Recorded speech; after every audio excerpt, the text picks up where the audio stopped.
Hello students, last जो हमारी class थी उस पर मैंने डिस्कस किया था अबाउट एक क्वेश्चन मैंने डिस्कस किया था रिलेटिव एरर, एब्सोल्यूट एरर और इस पे परसेंटेज एरर पे। और एक क्वेश्चन मैं करा चुकी थी, एक मैंने आपको दिया था। एक भाई पता नहीं क्या चक्कर है, आप बच्चे वीडियो देखते हो तो आप पता नहीं कुछ रिस्पॉन्स क्यों नहीं करते हो। मैं कोई क्वेश्चन देती हूँ, कोई मेरे को कोई जवाब नहीं देता। भाई घबराते क्यों? ज़्यादा से ज़्यादा गलत ही तो होगा। दिक्कत वहाँ है अगर आप करते ही नहीं हो। क्वेश्चन मैं आपको देती हूँ पर आप करते ही नहीं हो, घबरा रहे हो। भाई मैं समझ सकती हूँ कि बच्चा जब 10th से 11th में आता है तो उसके लिए काफ़ी बर्डन हो जाता है फिजिक्स में, कम से कम जितना मैं समझती हूँ। फिजिक्स उनके लिए आसान नहीं होती है।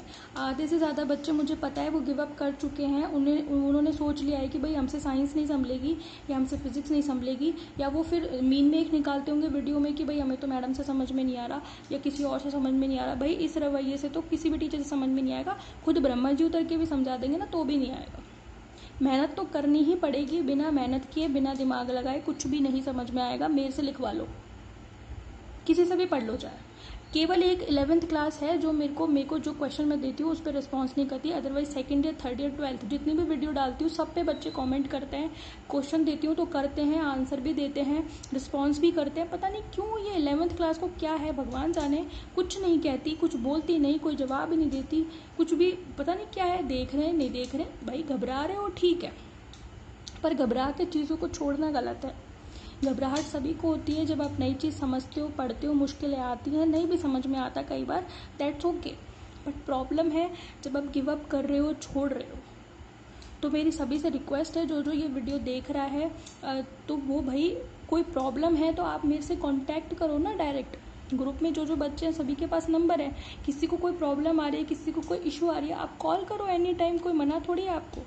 कोई टॉपिक नहीं समझ में आ रहा, आप अलग से डिस्कस करो, ठीक है। कमेंट कर दो, मैं नेक्स्ट वीडियो में उस प्रॉब्लम को रिजॉल्व करने की कोशिश करूँगी।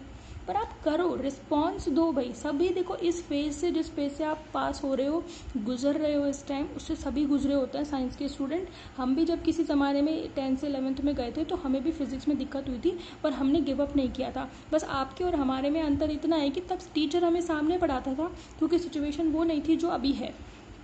अब क्या है, आप वीडियो के थ्रू पढ़ रहे हो, हम आपको इमोशनली सपोर्ट नहीं कर पा रहे हैं, ठीक है। इसीलिए मैं ये 2-3 मिनट आपके ले रही हूँ ताकि मैं आपको इमोशनली सपोर्ट कर पाऊँ, क्योंकि बच्चा घबरा जाता है और वो घबराहट आपकी जायज़ है। मैं यूँ नहीं कह रही कि आप गलत हो, आप सभी सही हो। अगर आपको दिक्कत आ रही है तो वो सही है। दिक्कत आ रही है दैट मीन्स आप समझने की कोशिश कर रहे हो। दिक्कत आने का मतलब है, इंडिकेशन है कि आप समझने की कोशिश कर रहे हो। पर कुछ ऐसे हैं जो समझने की कोशिश ही नहीं कर रहे, उनको क्या प्रॉब्लम आएगी, वो तो मस्त है अपने, ठीक है भाई। तो 12th नहीं निकाल पाओगे आप अगर 11th से ही घबरा रहे हो तो। पढ़ना तो है ही, बिना पढ़े तो पार पड़ेगी नहीं, तो क्यों ना ट्राई कर लिया जाए। समझ में आ रही है बात? तो अभी मैं आपको सामने से तो सपोर्ट नहीं कर पा रही हूँ इमोशनली, पर आप मेरी आवाज़ से सपोर्ट होना। और जितनी भी वीडियो मैंने डाली है, किसी ने भी वो अब तक अगर बीच में छोड़ दी है तो प्लीज़ कृपा करके शुरुआत से देखो, उनको समझो। मैं आप ही के लिए कह रही हूँ, मेरा कुछ नहीं बिगड़ रहा उसमें कि आप सोच रहे हो कि मेरी वीडियो देखने से मुझे कोई पर्सनली फ़ायदा हो रहा है। मैं आपके लिए कह रही हूँ कि आप देखोगे, जितना ज़्यादा समझने की कोशिश करोगे, नहीं आता तो पूछो भाई। मैं बार बार कह रही हूँ, कमेंट में लिखो, मेरे को कॉल कर लो, या फिर जिस भी तरीके से आप कांटेक्ट कर सकते हो आप पूछो। मेन मुद्दा है समझने का, पूछने का, बिना उसके पार नहीं पड़ेगी, ठीक है। केवल 11th क्लास रिस्पॉन्स नहीं करती है, मुझे उसी की टेंशन है, बाकी सब करते हैं, ठीक है। तो घबराने के से कोई दिक्कत है, घबराहट हो रही है कोई दिक्कत नहीं है, पर उस घबराहट को दूर भी तो करने की कोशिश करो, ठीक है भाई। चलें, ये क्वेश्चन मैंने दिया था आपको, ठीक है। और काफ़ी सिंपल वे में समझाने की कोशिश करती हूँ, फिर भी नहीं आता कोई दिक्कत नहीं है, आप मेरे से पूछो तो सही, ठीक है। ये क्वेश्चन दिया था मैंने आपको, एक क्वेश्चन मैं करा चुकी थी, ये सेकंड क्वेश्चन मैंने दिया था और ये सबका हो जाना चाहिए था, पर किसी ने भी मेरे को आंसर दिया नहीं, ठीक है।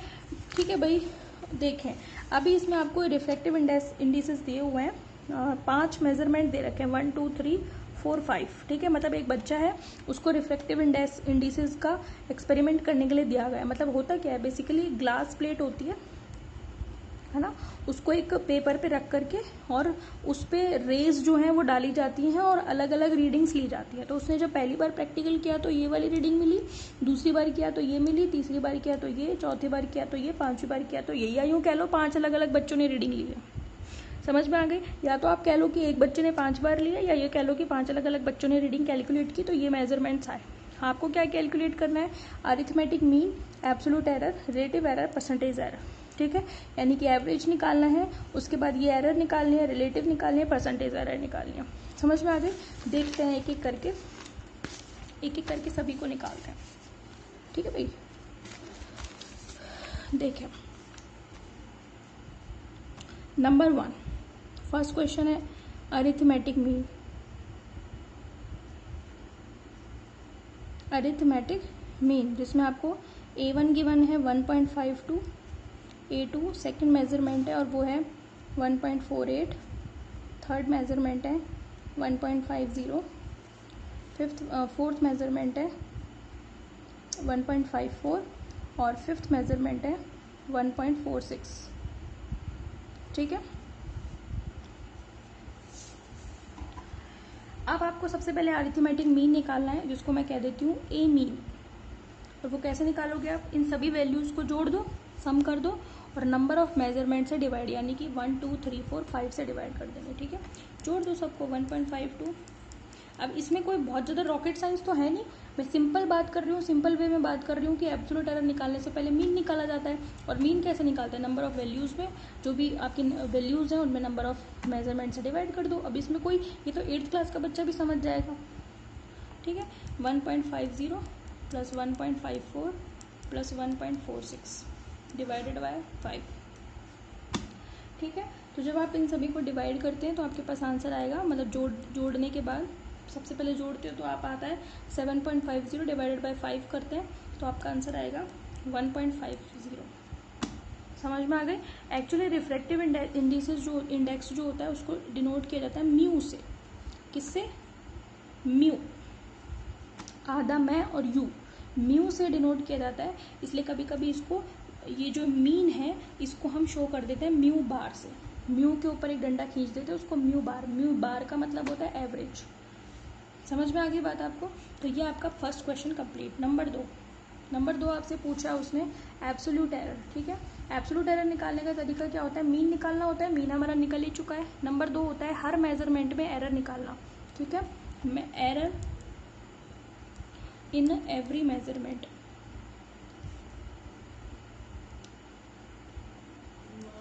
यानी कि A1 कह लो, अगर आप A1 कह रहे हो, अदरवाइज आप इसको μ1 μ2 μ3 μ4 और μ5 भी कह सकते थे। ठीक है, हमने स्टार्टिंग से A1 A2 ले लिया, कोई दिक्कत नहीं, आप A1 A2 ले लो। ठीक है, बट क्योंकि इसने क्वेश्चन में दे रखा है ना कि ये क्या है, एक रिफ्रैक्टिव इंडेक्स है ना, तो आप इसको म्यू से ही डिनोट करो तो ज़्यादा बेस्ट रहेगा, है ना। तो आप μ1 μ2 μ3 μ4 और μ5 इस तरीके से एक इंडिकेशन होता है म्यू। ठीक है, क्योंकि उसने दे रखा है। अगर वो एक नॉर्मल मेजरमेंट दे रहा होता तो कोई दिक्कत नहीं रहती, हम A1 A2 XYZ ABCD कुछ भी मान सकते थे।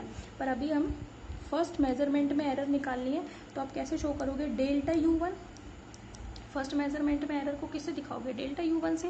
और वो कैसे निकलेगा? First measurement minus mu mean. कल हमने ऐसे तो किया था A1 माइनस A मीन। ठीक है, निकालो μ1, ये रहा 1.52, इसमें से माइनस कर दो 1.50 को, आपके पास आ जाएगा कितना आएगा? 0.02। ठीक है, फिर इस तरीके से डेल्टा μ2 निकालो, कैसे निकलेगा? μ2 माइनस म्यू मीन, यानी कि 1 सेकेंड है आपका 1.48 माइनस 1.50, कितना आ जाएगा? माइनस 0.02। ठीक है, नंबर 3 डेल्टा μ3, यानी कि एरर इन थर्ड मेजरमेंट, कैसे निकलेगा? μ3 minus mu mean is equals to कितना आएगा? थर्ड है आपका 1.50 माइनस 1.50, तो 0 आ जाएगा, 0.00। ठीक है, डेल्टा μ4, फोर्थ मेजरमेंट में एरर कितनी होगी? μ4 माइनस म्यू मीन, यानी कि फोर्थ मेजरमेंट है 1.54 माइनस 1.50, कितना आ जाएगा? 0.04 प्लस का। ठीक है, फिर लास्ट है आपका डेल्टा μ5, यानी कि error in fifth measurement, μ5 minus mu mean is equals to μ5 है 1.46। ठीक है, 1.46 minus 1.50 is equal to minus 0.04। समझ में आ गई। तो पांचों मेजरमेंट में हम क्या निकाल चुके हैं, error. Now absolute error in every measurement. Absolute error कैसे निकलती है, बस जो एरर आ गई है हर मेजरमेंट में उसका मैग्नीट्यूड ले लो। मैग्नीट्यूड मतलब मॉड्यूलस लगा लो, मतलब पॉजिटिव वैल्यू सेलेक्ट करेंगे केवल। तो डेल्टा म्यू 1 मॉड्यूलस के साथ डेल्टा म्यू 1 कितना निकल करके आएगा, पॉजिटिव ही है ये तो 0.02। फिर डेल्टा म्यू 2 का मॉड्यूलस, ये नेगेटिव है तो केवल पॉजिटिव वैल्यू लेनी है यानी कि 0.02। फिर डेल्टा म्यू 3 का मॉड्यूलस 0 ही रहेगा। फिर डेल्टा म्यू 4 का मॉड्यूलस पॉजिटिव ही है 0.04। और डेल्टा म्यू 5 का मॉड्यूलस कितना आएगा, 0.04, यानी कि नेगेटिव है but we will consider only positive value. समझ में आ गई। तो ये तो आ गई हर मेजरमेंट में absolute error. Now will calculate mean absolute error, यानी कि डेल्टा म्यू मीन। और वो कैसे निकलेगा, इन सभी का सम करके 5 से डिवाइड कर दो, यानी कि 0.02 plus 0.02 plus 0 plus 0.04 plus 0.04 divided by 5। समझ में आ गई। जब आप ये सम करेंगे तो सम करके आपके पास वैल्यू आएगी 0.12 और 5 से डिवाइड करो इसको। 5 से डिवाइड करेंगे तो आपके पास आएगा 0.024। तो आप इसे ये भी लिख सकते हैं 0.02 भी लिख सकते हैं खाली, मतलब पॉइंट के बाद 3 की बजाय 2 तक भी लिखेंगे तो भी कोई दिक्कत नहीं। समझ में आ गई बात आप सभी को, ठीक है भाई। अब आप ये देखिए कि ये तो निकल गई एब्सोल्यूट एरर। नंबर थर्ड क्या है, रिलेटिव एरर। और फोर्थ क्या है, परसेंटेज एरर।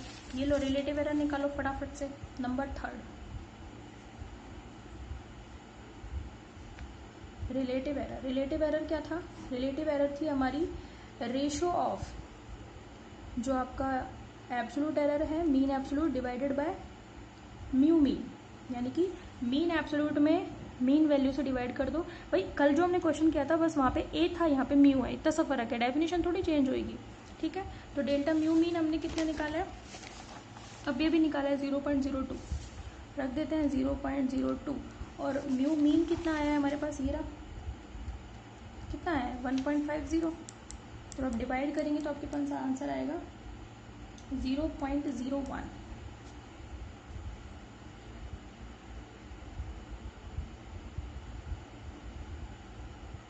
सॉरी, आंसर आएगा आपके पास 0.013, ठीक है, ये आंसर आएगा आपके पास, ठीक है।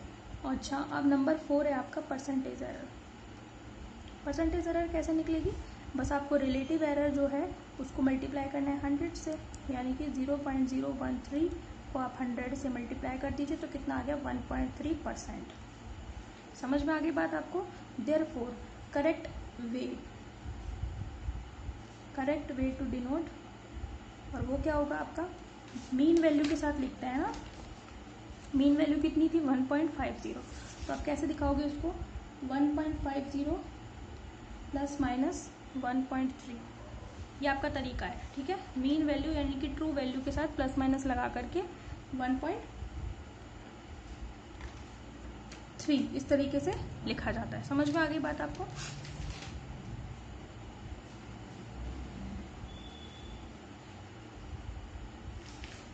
एक मिनट, परसेंटेज एरर है ना ये तो 1.3, तो आप तो लिखते हो किसके साथ, इसके साथ लिखेंगे हम तो, हाँ भी देखे हैं ना, ये तो परसेंट एरर के साथ नहीं लिखते हम लिखते हैं इसके साथ जो एब्सोल्यूट एरर है 0.02 करेक्ट वे ये है। समझ में आ गई। तो परसेंट एरर आ गई 1.3%, रिलेटिव एरर आ गई 0.013% और करेक्ट आंसर हो गया हमारा 1.50 प्लस माइनस। एब्सोल्यूट एरर के साथ लिखा जाता है, एब्सोल्यूट एरर आपका है 0.02 और ट्रू वैल्यू कितनी है, जो एवरेज आया है 1.50, इसके साथ प्लस माइनस लगा के लिख दिया था। जो पिछला क्वेश्चन कराया था उसमें भी मैंने आपको इसी तरीके से बताया था, ठीक है, ठीक है भाई। तो ये आपको मैंने 2 वीडियो में 2 क्वेश्चन बताया आपको, इसके अलावा जो है वो समझाया आपको। तो भाई पढ़ना शुरू करो, मेरी रिक्वेस्ट है आप सभी से, ठीक है। अब हम पढ़ेंगे कॉम्बिनेशन ऑफ एरर। नंबर 3 हमारा जो नंबर 2 जो हमारा टॉपिक है, एक में तो एरर हो गई हमारी एब्सोल्यूट, रिलेटिव और परसेंटेज, तीनों एरर हो गई। उन पे बेस्ड जो क्वेश्चन भी हो गए हैं। अब हमारा अगला है कॉम्बिनेशन ऑफ एरर, यानी कि अलग अलग तरीके की एरर को कंबाइन करेंगे अपन, हम उनको ऐड करेंगे, हम सब्ट्रैक्ट करेंगे, हम प्रोडक्ट करेंगे, हम उनको डिवाइड करेंगे। समझ में आ रही बात? तो कॉम्बिनेशन क्या है? कॉम्बिनेशन ऑफ एरर से मतलब है कि हम किस तरीके से एरर्स को सम, सब्ट्रैक्ट, प्रोडक्ट और डिवाइड कर सकते हैं। ठीक है, तो कई बार क्या होता है, एक्सपेरिमेंट करते टाइम बहुत सारी की एरर मिल जाती है और उनको कभी कभी इस तरीके से ऐड करना पड़ता है। ठीक है, कॉम्बिनेशन ऑफ एरर में सबसे फर्स्ट आपका जो आता है वो आता है एरर ऑफ अ सम और अ डिफरेंस। ठीक है, इसको हम करेंगे नेक्स्ट वीडियो में। ठीक है, आप अभी तक का सब कुछ पढ़ के रखो, कोई दिक्कत आती है तो पूछो भाई, इस तरीके से चुपचाप रहने से पार नहीं पड़ती है। ठीक है, इसको हम नेक्स्ट उसमें शुरू करेंगे क्योंकि कंप्लीट नहीं हो पाएगा इस वीडियो में। ठीक है, ओके, थैंक यू।